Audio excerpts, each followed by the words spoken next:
सात संगत जी, प्यार से कहना धन का जी। आज यहाँ ये जो समागम चाहे हो मलेशिया में रहा है, पर ये इंटरनेशनल रूप जो सिर्फ साउथ ईस्ट की कंट्रीज़ ही कुछ नहीं, पर देश विदेश से ये सभी यहाँ पहुँचे हैं। और उद्देश्य भक्ति का कि ये परमात्मा, ये निराकार, इसके रंग में रंगे रहें।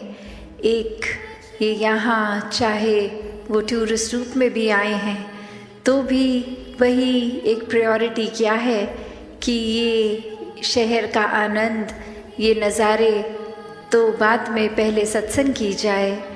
तो हर एक के मन में यही भाव है कि कैसे अपने जीवन को हर कोई और संवारे, ये जीवन में प्यार, प्रीत, नम्रता, ऐसे सारी ह्यूमन वैल्यूज़ को कैसे इस जीवन में भरें और इस तरह भरें कि कुछ पलों के लिए ये ना रहें। ये एक सांस की तरह कि पूरा जीवन जैसे सांस लेते ही हैं, उसी तरह इस जब परमात्मा से जुड़ते हैं तो सारे गुण बहते चला जाते हैं। हर पल के लिए वो सारे गुण आ जाते हैं। तो बात जहाँ प्यार की हो रही है, प्रेम की हो रही है, लव की हो रही है, वहीं ये एक्सेप्टेंस की भी हो रही है कि किस तरह ये हर एक को अपना मानना कैसे संभव हो। हर एक का स्वभाव, ये नेचर हर एक का कितना अलग है।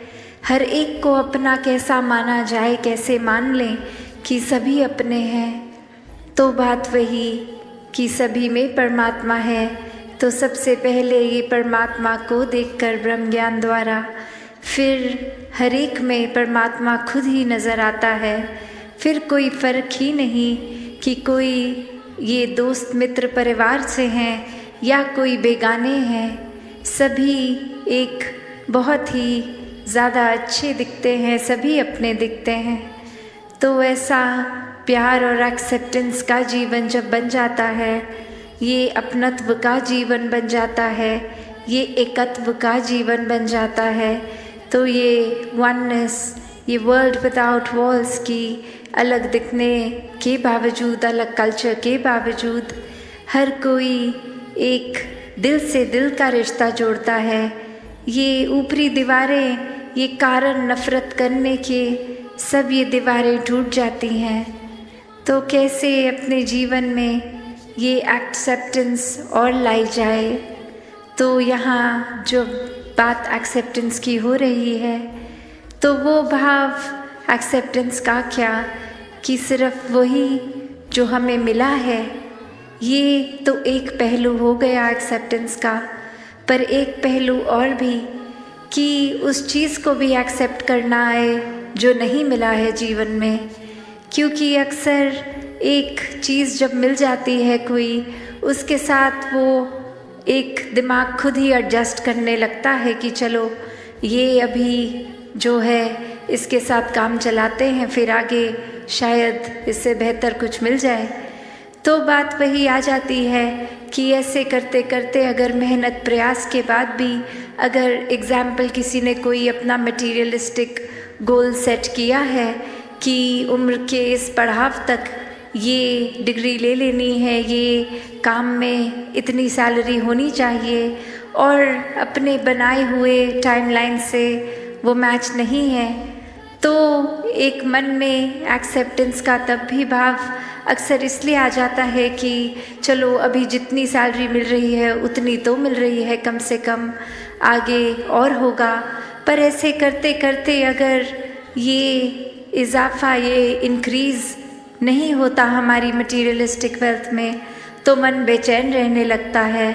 फिर एक मन में खुद के लिए ही वो कंपैरिजन्स औरों से कर कर के एक मन छोटा हो जाता है। एक परेशानी हर समय हम महसूस करने लगते हैं, क्योंकि यहाँ सिर्फ बात वो नहीं कि जो परमात्मा ने दिया उसको एक्सेप्ट करा, पर अक्सर ध्यान वही जो नहीं है हमारे पास, उसको भी जब इंसान एक्सेप्ट कर ले कि कोई बात नहीं, किसी और के पास अगर कोई चीज़ है जो हमारे पास नहीं है, तो ऐसी एक्सेप्टेंस भी, एक स्वभाव की भी एक्सेप्टेंस की कोई बात नहीं, ये अगर कोई गुण मुझे पसंद है सामने वाले इंसान में हो जिनसे हम बात कर रहे हैं, पर उनका नेचर, उनका स्वभाव अलग है, ऐसा गुण उनमें नहीं है, तो भी कोई बात नहीं, ये प्यारे फिर भी है, हर कोई इंसान अच्छा है, क्योंकि हो सकता है वो पर्टिकुलर गुण ना भी हों उनमें, तो ऐसे और कितने गुण होंगे उनमें जो हम में नहीं है। तो हर कोई जहाँ एक उस तरह देखा जाए कि अपने अंदर झांके तो हमारे स्वभाव में भी कितनी कमियां हैं, कितने गुण अभी तक जीवन में आए ही नहीं, तो वो पैरामीटर दूसरों को जज करने का कैसे बना लेते हैं। और अक्सर हम फिर बहुत जजमेंटल भी हो जाते हैं एक किसी गुण को लेके कि ये गुण, एक समय में अगर बात कर रहे हैं उस गुण का तो उसको पॉजिटिव गिना देते हैं, और दूसरी सिचुएशन में वही चीज़ को लेके एक उसको नेगेटिव लाइट में, एक गलत की तरह दिखा देते हैं। तो ऐसी ही एक कहानी कि एक इंसान किसी के घर जाता है और बोलता है कि हम ट्रैवल कर रहे थे, आपके घर में आपकी बेटी की भी शादी थी और आपके बेटे की भी शादी थी, तो घर में 2-2 शादियां हम अटेंड नहीं कर पाए, हम ट्रैवल कर रहे थे, तो अब ये कंग्रेचुलेशंस हमारी एक्सेप्ट करें और हमको बताइए कि आपकी बेटी एक अलग घर में गई तो वो एडजस्ट अच्छे से हो गया, वहाँ नया शहर था, और ये घर में भी जब बहू आई है तो घर में भी आपके इस रूप में एडजस्टमेंट हो गई, बच्चे खुश हैं। तो अब वो एक लेडी ऑफ द हाउस बोलने लग गई उनको, गेस्ट को समझाते कि मेरी बेटी तो बहुत ही खुश है, मेरी बेटी को कुछ वहाँ ससुराल में काम नहीं करना पड़ता, वो तो बस आराम ही करती है, जो एक उसके हस्बैंड हैं वो काम पे भी जाते हैं, काम से आके सब घर का खाना भी वो बना देते हैं, वो एक हाउस होल्ड पूरे में हेल्प भी बहुत अच्छी एक उस तरह है, तो मेरी बेटी बस आराम से है, कुछ है नहीं कि एक काम बहुत कुछ घर में करने के लिए, बहुत रिलैक्स मोड में है, बहुत खुश है। और अभी जब वो अपने बेटे के ऊपर बात लेके आ रहे हैं तो यही बात रखते हुए कह रहे हैं, पर मेरा बेटा जब से उसकी शादी हुई है पता नहीं उसको क्या हो गया है, ये मेरी बहू को तो रेस्ट करने को बोल देता है और खुद ही घर के काम सारे कर लेता है और सारा कुछ खुद ही करता है, उसको कुछ करने नहीं देता। तो अब ये सुनने वाला भी एकदम हैरान कि जब यही क्वालिटी एक हस्बैंड में अपनी बेटी के एंगल से आप गिनवा रहे थे तो वो एक बहुत अच्छी क्वालिटी की तरह बता रहे थे कि आपकी बेटी घर में रिलैक्स करती है, पर अब सेम बात आपकी बहू अगर कर रही है तो ये एक्सेप्टेंस कहाँ गई? फिर बात वही कि ये फ़र्क कर दिया बेटी और बहू में, क्योंकि बेटी को अपना माना, बहू को अभी तक अपना नहीं माना। तो बात वही कि अक्सर बहुत अलग अलग एक पहलू होते हैं एक्सेप्टेंस के, और वो अपने आप ही स्वाभाविक हो जाता है एक्सेप्ट करने का जब ये बेस, ये कॉमन फैक्टर, ये प्यार हो। तो जब तक जीवन में प्रेम नहीं है कुछ भी फिर स्वाभाविक नहीं हो पाता। वो कुछ भी इम्प्लीमेंट करना है तो वो एक प्लान की तरह इम्प्लीमेंट होता है, बहुत नेचुरल फ्लो में नहीं हो पाता। पर जैसे ही जीवन में प्यार आता है वो फिर प्यार अनकंडीशनल लव बन जाता है।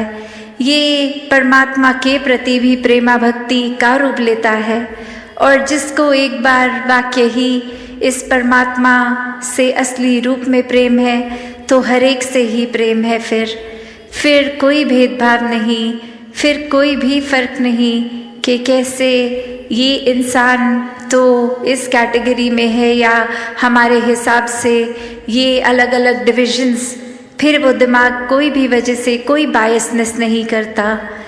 फिर एक ही ये नज़रिया जाता है कि हर एक से बहुत कुछ है सीखने के लिए, कि there so much to learn from everyone. तो बात वही कि अपने अंदर झांकने की, ये इंट्रोस्पेक्शन की बात है कि हर कुछ इस संसार में बहुत अच्छा चल रहा है, पर हमारा नज़रिया क्या है? क्या हम उस तरह के इंसान बन गए हैं कि एक परफेक्ट सिचुएशन में भी इम्परफेक्शन ढूंढते हैं, एक सही चीज़ जो चल रही है उसमें भी कमियां निकालने वाला नज़रिया बन गया है? या फिर हमारा नज़रिया वही बात जैसे बोलते हैं every cloud has a silver lining, कि चाहे कितना भी अंधेरा हो, सिचुएशन कितनी भी एक डल है, एक अंधकारमयी है, पर उसमें भी वो आशा की रोशनी की किरण दिखती है। तो बात वही कि ये नज़रिया हमारा कैसा है, और फिर हर बार जब भी ऐसे पल आते हैं तो नज़रिया क्या होता है? क्या हम हर बार एक पॉजिटिव्स देखने की बजाय नेगेटिव्स इसलिए देखते हैं और उसको एक एक्सक्यूज़ बोल देते हैं कि दिस इज़ माय नेचर, ये मेरा स्वभाव है, मैं पॉजिटिव नहीं देख पाता, मैं सिर्फ नेगेटिव देखता हूँ। तो बात वही कि स्वभाव, ये नेचर, ये रोज़मर्रा की आदतें कोई ऐसी नहीं हैं जो कभी बदली नहीं जा सकती। These are ever changing. इनको हम थोड़ा सा मेहनत करके, एक काम करके ये हैबिट्स को, एक थॉट प्रोसेस को, एक पॉइंट ऑफ व्यू को बदल सकते हैं। तो ये भी कोई एक्सक्यूज़ की तरह नहीं कि अगर हम बहुत नेगेटिव सोच रखते हैं तो वो सोच हमारा स्वभाव है। नहीं, हम किसी समय भी इस पॉजिटिव के साथ, जो हमेशा ये परमात्मा, ये निराकार, जो भी नाम से हम बुला लें, अल्लाह हो, भगवान हो, जो भी नाम दें, ये सच है, यही सत्य है, यही कायम दायम है, इसी से हर चीज़ का उत्पन्न है।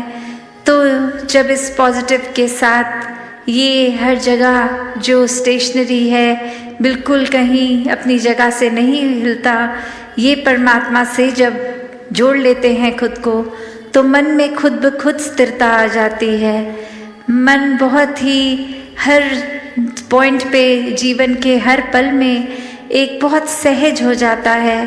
फिर एक किसी और की वजह से अपना मन नहीं खराब होता, एक खुद ही बेनिफिट ऑफ द डाउट दूसरे को देने के लिए मन एक खुद ही सोच लेता है कि शायद दूसरे इंसान का आज अच्छा दिन नहीं जा रहा होगा, इसलिए फ्रस्ट्रेशन में आके कुछ हमें गलत बोल दिया। ना कि कैसे ही किसी ने कुछ गलत बोला, उसी समय उनसे भी ज़्यादा कड़वे वचन आगे से सुना दिए। तो बात वही कि हर सिचुएशन में ये रिएक्शन तो हमारे हाथ में ही है।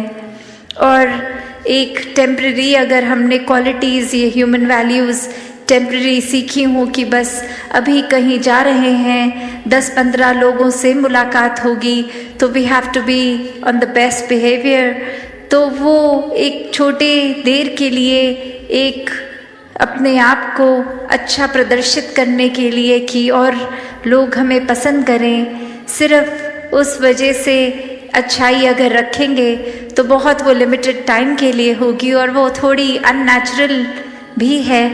तभी अगर कोई ऐसी सिचुएशन आ जाए अचानक जिसमें फिर रिएक्शन टाइम ही नहीं है, तो नेचुरली तो वही निकलेगा जो अंदर है, उसमें फिर हम ऊपरी अच्छाई को मेंटेन भी नहीं कर पाएंगे। तो अगर सच में वाकई ही अंदर से ये अच्छाई है, ये प्यार है, तो फिर एक सडन सिचुएशन में भी वो वैसा ही निकलेगा। जैसे ये शरीर में खून है तो कोई भी हमें पिन चुभती है तो 1 सेकंड में ही वो ब्लड ऊज आउट होता है, वो इसीलिए क्योंकि इस स्किन के अंदर खून है। उसी प्रकार हर तरीके से हर समय ये परमात्मा को हम इस तरह अपने अंदर बसा लें कि ये परमात्मा ही अंदर है, तो कोई भी फिर चाहे बात हो, हर समय ये जिक्र भी परमात्मा का होगा, मन शुक्राने भाव में भी परमात्मा के ही होंगे। फिर हर किसी से एक आदर सत्कार मन अपने आप ही कर उठेगा। सिर्फ किसी का सोसाइटल स्टेटस, किसी की अचीवमेंट्स या कोई हमें सुपीरियर लगे तो ही उसके लिए आदर सत्कार नहीं, ये फिर एक बराबर से हर एक का सत्कार है अपनों से, एक सोशली एलिवेटेड स्टेटस वाला हो या नीचे हो, हर कोई फिर यही प्यार बांटता चला जाता है।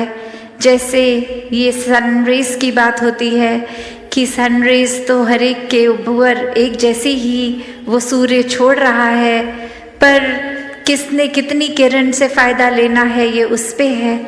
तो ऐसे ही ये प्यार हर एक तक है। अब किसी ने अगर अपना मन ब्लॉक कर लिया, या अक्सर ये अजम्पशन भी हम बना लेते हैं कि सामने वाला इंसान शायद हमारे लिए कोई अच्छी सोच नहीं रख रहा, शायद अभी तो बहुत अच्छा मेरे सामने बन रहा है, पर जब मैं कमरा छोड़ के जाऊंगा वो पीठ पीछे मजाक उड़ाएंगे, शायद ये अगर कोई बोल रहा है अच्छी बात तो पीछे कोई इल इंटेंट है, ये एक अलग ही अपना वेस्टेड इंटरेस्ट है कि अभी हमारे सामने अच्छे हो रहे हैं। तो ऐसी इनसिक्योरिटीज़ भी मन में घर कर लेती हैं, एक मन में उथल पुथल मच जाती है। तो बात वही कि हमें सिर्फ खुद पर इस बात पे फोकस रखना है कि सामने वाला कैसा है कैसा नहीं, किसी और को बदलना हमारा काम नहीं है। ये अच्छाइयों को हमें अपने अंदर लाना है, इस परमात्मा को अपने मन में बसाना है, और फिर वो अच्छाई हमने एक बराबर हर एक को देनी है। कुछ हैंड पिक्ड सिलेक्टेड के साथ बिहेवियर अच्छा और औरों के साथ रफ, ऐसा भक्त का जीवन होता ही नहीं है, क्योंकि भक्त तो हमेशा इस परमात्मा के प्यार में ही है। फिर हर कुछ जो भी पूरे दिन में करते हैं वो एक प्राइम फोकस, एक प्रायोरिटी इस रूप में प्रेमा भक्ति को, इस प्यार को, इस डिवोशन को बना लेते हैं। फिर चाहे वो ड्राइव कर रहे हो, स्कूल में पढ़ रहे हो, कहीं ऑफिस में हो, कुछ भी काम हो रहा हो, ये काम करते करते भी एक परमात्मा को ही मन में डालते हैं, हर समय इसी के एहसास में रहते हैं। तो ऐसा ही जीवन भक्तों ने सिखाया कि डोमेस्टिक रिस्पॉन्सिबिलिटीज़ हर एक ने निभानी है, और ये करते करते प्रायोरिटी फिर भी डिवोशन को बनाना है, भक्ति को बनाना है। तो जितना ज़्यादा ये मन इस परमात्मा की रगन में लगता है उतना ही एक सहज हो जाता है जीवन, और हर एक के पास वो पोटेंशियल है कि अपना जीवन बिल्कुल वैसे ही जिए जैसे भक्त जीते हैं, क्योंकि वही परमात्मा भक्तों के जीवन में भी है, वही हमारे जीवन में भी है। तो भक्ति के रंग में रंग के हर काम हर एक के लिए करना संभव है। एक नॉन जजमेंटल नज़र से, एक अनबायस्ड होके हर एक से एक बराबर प्यार करना ही एक असली इंसान का स्वभाव, क्योंकि जो रियल आइडेंटिटी है इस आत्मा की है, ये शरीर तो ख़त्म हो जाएगा, जीवन ख़त्म होने पर ये कुछ साल के लिए ही ये शरीर मिला है, पर असली बात तो ये यूनियन, ये एकमिक होना इस आत्मा ने परमात्मा से है। तो वो अभी जैसे सत्संग के दौरान भी महापुरुष जिक्र कर रहे थे कि सिर्फ ये एक डेथ के टाइम की जर्नी की बात नहीं हो रही, कि ये पीस विदिन की जो बात है, ये जीते जी इसको मिलना है, ये पीस को एक्सपीरियंस करना है, ये हर समय के सुकून को जीते जी एक इसमें रहना है, एक जीते जी ही भ्रमलीन होना है, इस परमात्मा में जीते जी ही खुद को इसी में एकमिक करना है। तो हर समय जो इस परमात्मा से जुड़ेंगे वही अपनी आखिरी ब्रेथ पे भी, अपनी आखिरी सांस पे भी इस परमात्मा से ही जुड़कर इस मोक्ष और मुक्ति के हकदार होंगे। तो ये जीवन जो इस समय चल रहा है, इस पे फोकस करते हुए हर समय जहाँ खुद को बेहतर बनाना है, वहीं एक सांसारिक रंग में इतना नहीं बिजी हो जाना कि अपनी असली आत्मा की जो खुराक है, ये परमात्मा, ये भक्ति, इससे ही दूर हो जाएं। तो हर समय जहाँ ये भक्ति करते चले जाएं, तभी सेवा सुमिरन और सत्संग पे इतना एक बार बार जिक्र भी आता है कि जीवन में ये रिमाइंडर्स की तरह है हर समय, और कनेक्शन ज़्यादा स्ट्रॉन्ग निराकार से इस्टेब्लिश करने के लिए कि ये सेवा सिर्फ अपनों की नहीं, ये पूरे संसार के लिए हो। ये इतने मन को हम्बल करके, विनम्र करके ये पूरे संसार के लिए ही सेवा की जाए, जो हर किसी की बेहतरी के लिए हो। इसमें कोई सेल्फिश, कोई वेस्टेड इंटरेस्ट नहीं हो। ये तो करने वाला भी हम नहीं हैं, ये तो यही परमात्मा करवा रहा है। इसी ने ये क्षमता बख्शी, बल बख्शा, तो ही कुछ सेवा में योगदान दे पा रहे हैं। तो ऐसे ही सुमिरन मन से इस परमात्मा के एहसास में रहना है, और सत्संग में भी संतों से मिलके ये अच्छे वचनों को सुनकर लाइफ में इम्प्लीमेंट करना है। तो ऐसे ही जीवन भक्ति का हर एक तक बनता जाए, ताकि सिर्फ अपने जीवन के अंदर हम ये पॉजिटिव बदलाव ही नहीं, ये एक रिपल इफेक्ट हो के, जैसे पानी में एक स्थिर पानी में पत्थर मारते हैं तो कैसे वो थोड़ा थोड़ा आगे एक बड़ा दायरा और बड़ा दायरा बनता जाता है, तो ऐसा ही फिर वो रूप पूरे संसार का हो जाए। तो ऐसे ही भावों को हमने रखकर ये संसार जो बहुत खूबसूरत है, इसको और खूबसूरत भी बनाना है। चाहे वो सोशली भी एक रिस्पॉन्सिबिलिटी है हमारी कि वो एक कचरा नहीं बचाना, पानी को कंजर्व करना है इत्यादि, जो भी अच्छी बातें हैं उनको तो अपने लाइफस्टाइल में डालना ही है, पर मन को भी साफ रखना है। क्योंकि ये जो पोल्यूशन है, चाहे वो उस एयर में हो जो हम ब्रीथ कर रहे हैं, या हमारे दिलों में एक वो पोल्यूशन दूसरे को देखने का नज़रिया में वो मिट्टी, कालक, वो भी किसी तरह की भी पोल्यूशन फ़ायदा नहीं देती, इसने तो नुकसान ही करना है। तो जहाँ अंदर से खुद को साफ रखना है, इस मन में परमात्मा को हर समय के लिए बसाना है, वहीं अपने बाहरली ये आउटर लाइफ में भी ये हमने ऐसे ही जीवन को जीते चला जाना है। तो आज इस समागम में जहाँ सभी दूर दूर से भी आए, और ये कल का भी रूप सभी ने होना है, तो दासी आज और लंबा ना बोलते हुए इन्हीं शब्दों से आपसे आज्ञा लेगी। सात संगत जी, धन्यवाद जी। सात संगत जी, प्यार से कहना धन निरंकार जी। सात संगत जी, आप जी के चरणों में बहुत ही सुंदर विचार आसह प्रमाण करें और ध्यान से सुने सात संगत जी, जिसका विषय है निरंकार से सच्चा प्रेम कैसे करे। सात संगत जी, आइए जानते हैं इस विचार के माध्यम से। सात संगत जी, आज हम सब मिलकर अपने रूह के दरवाजे पर एक दस्तखत देंगे, एक सवाल पूछेंगे जो हर भक्त के दिल में कभी ना कभी उठता जरूर है। एक सवाल जो हमारी इस पूरी यात्रा का मर्म है, मैं इस निरंकार से सच्चा प्रेम कैसे करूं। हम सब कहते हैं मैं निरंकार से प्रेम करता हूं, पर क्या कभी आपने अपनी ही आवाज में एक खालीपन महसूस किया है? क्या कभी लगा है कि शब्द तो है पर उनमें वह गहराई नहीं है, वह मस्ती नहीं है, वह परम आनंद नहीं है। संतो, कल्पना कीजिए हम हवा में सांस लेते हैं, पर हमें उसका एहसास तब नहीं होता, हम उसे तब तक प्रेम नहीं कर सकते साथ संगत जी, जब तक हमें यह गहरी प्रतीति ना हो जाए कि यह हवा सिर्फ बाहर नहीं बल्कि हमारी सांसों में बहकर हमें जीवन दे रही है।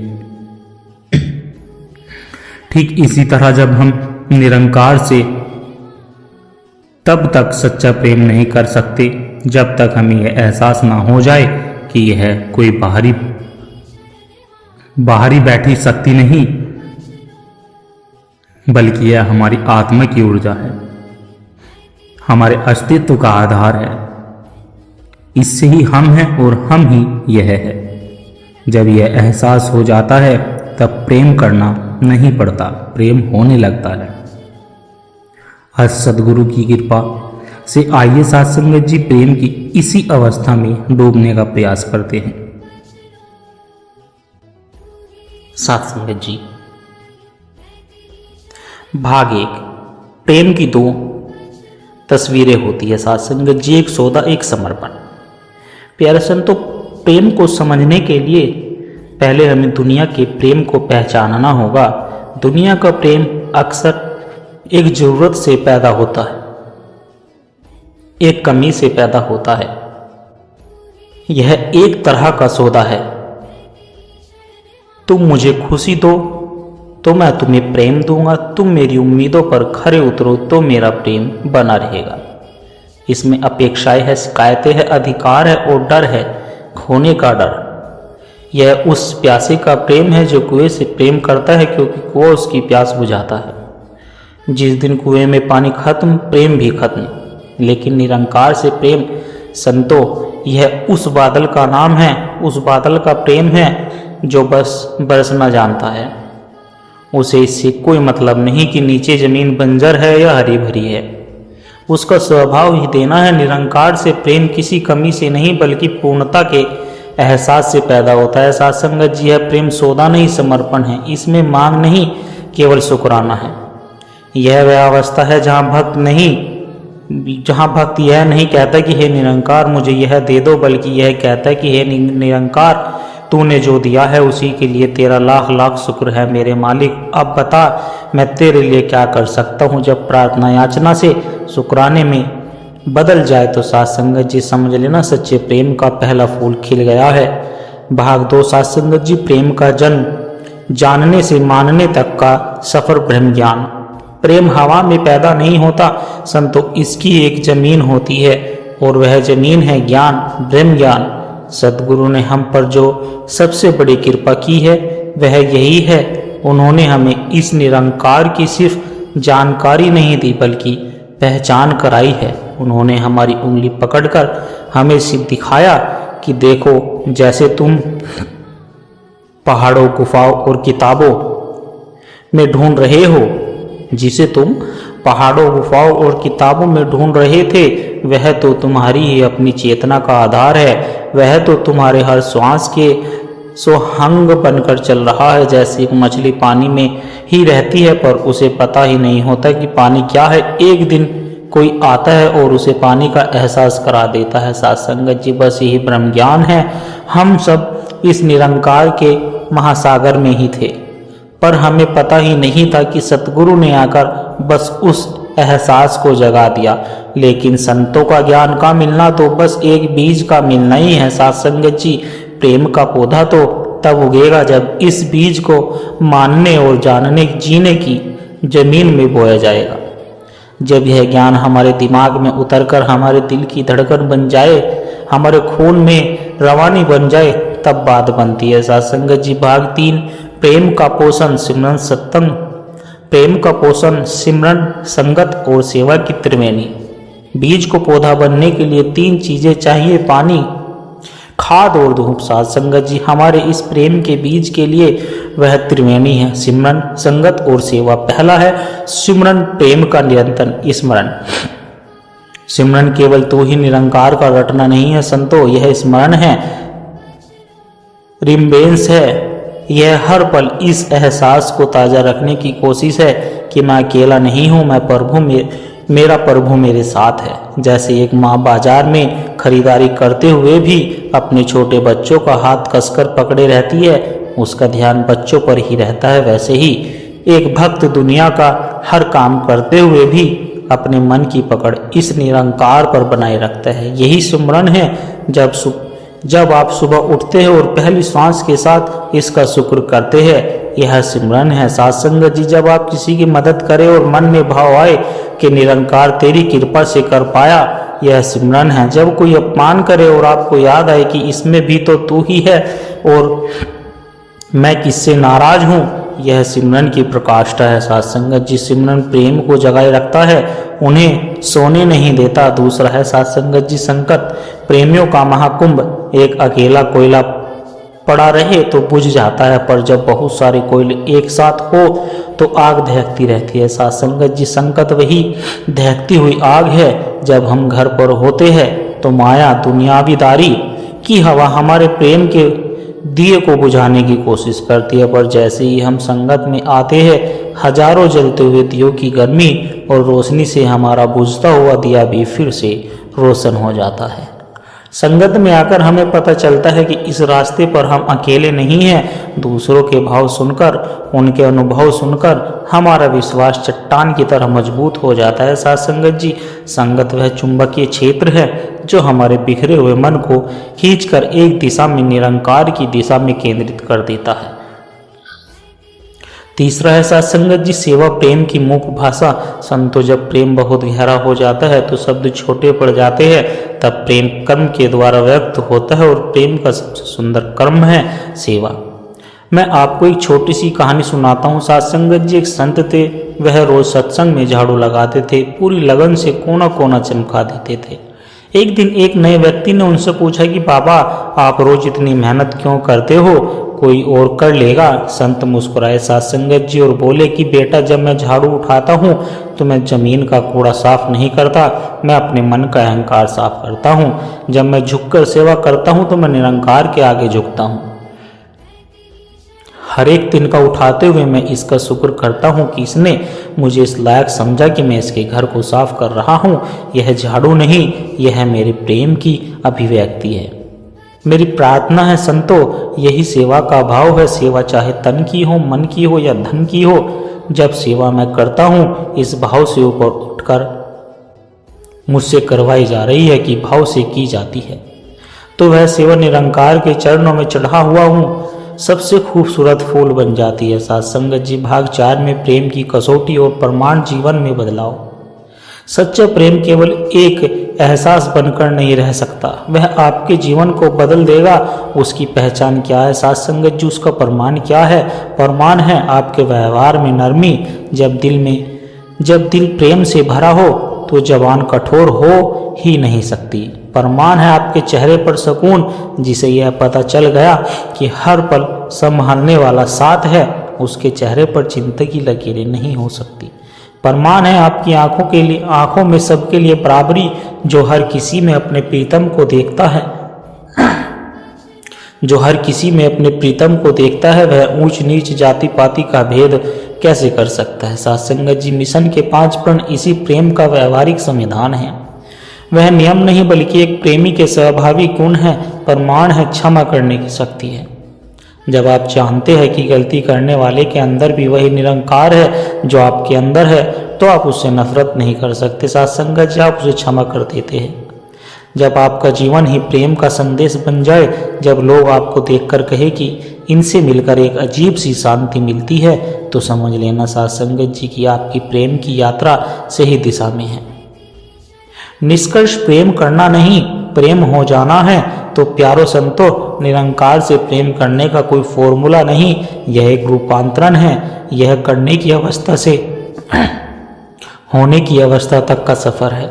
सूरज यह कोशिश नहीं करता कि मैं रोशनी करूं, रोशनी का स्वभाव है। फूल यह कोशिश नहीं करता कि मैं खुशबू फैलाऊं, खुशबू उसका स्वभाव है। साथ संगत जी, ठीक इसी तरह से हमें प्रेम करना नहीं, हमें खुद प्रेम स्वरूप हो जाना है। और इस यात्रा में जब भी मन भटके, जब भी लगे कि प्रेम कम हो रहा है, तो बस एक काम करना, दौड़कर सतगुरु के चरणों में चले जाना, क्योंकि सतगुरु ही वह साकार स्रोत है जहां हमें इस निरंकार के प्रेम की ऊर्जा निरंतर मिलती रहती है। साथ संगत जी, वह हमें फिर से याद दिला देता है कि हम कौन हैं और हमारा असली रिश्ता इस निरंकार से क्या है। आइए साथ संगत जी, हम सब मिलकर अरदास करें कि हे निरंकार, हे सतगुरु, हम पर ऐसी कृपा करो, ऐसी रहमत बरसाओ कि हमारा रोम रोम तेरे प्रेम से सरोबोर हो जाए। हमारी हर श्वास में तेरा शुक्राना हो, हमारा हर क्रम तेरी बंदगी बन जाए और हमारा पूरा जीवन ही प्रेम का एक जिंदा मिसाल बन जाए। साथ संगत जी, हम सब इस प्रेम के महासागर में गोते लगा रहे हैं, यही कामना है। धन निरंकार। साथ संगत जी, प्यारे संतों, एक छोटी सी अरदास है। साथ संगत जी, अगर इन विचारों ने आपके दिल को छुआ है, अगर आपको आध्यात्मिक शांति का एक कण भी महसूस हुआ है, तो इस ज्ञान के प्रसाद को केवल अपने तक सीमित ना रखें, इस प्रेम के पैगाम को आगे औरों तक भी पहुंचाए, क्योंकि एक दिए से ही दूसरा दिया जलता है। साथ संगत जी, जब हम इस सत्य की आवाज़ को और रूहों तक पहुंचाने का माध्यम बनते हैं तो यह भी निरंकार की एक बहुत सुंदर सेवा ही है साथ संगत जी। और इस ज्ञान की धारा से सतगुरु के इन विचारों से निरंतर जुड़े रहने के लिए आप इस सत्संग के चैनल का हिस्सा बन सकते हैं, ताकि जब भी कोई नया विचार साझा हो वह आप तक सहज ही पहुंच जाए साथ संगत जी। और हम एक दूसरे के विश्वास के बल मिलते रहे साथ संगत जी। सतगुरु हम सब की यह छोटी छोटी सेवाएं स्वीकार करे साथ संगत जी। प्यार से कहना धन निरंकार जी। साथ संगत जी, आशा करता हूँ दास के द्वारा कहे विचार आप सभी संतों को अच्छे जरूर लगे होंगे। अगर अच्छे लगे हो तो वीडियो को लाइक करें, शेयर करें, कमेंट बॉक्स में धन निरंकार जी लिखकर अपने विचार साझा जरूर करें और दास के चैनल को भी सब्सक्राइब जरूर कर ले। और साथ संगत जी, दास को आशीर्वाद दे हर रोज आप जी के चरणों में ऐसे ही सुंदर सुंदर प्रेरणादायक कहानी विचार लेकर आता रहूं साथ संगत जी। प्यार से कहना धन निरंकार जी।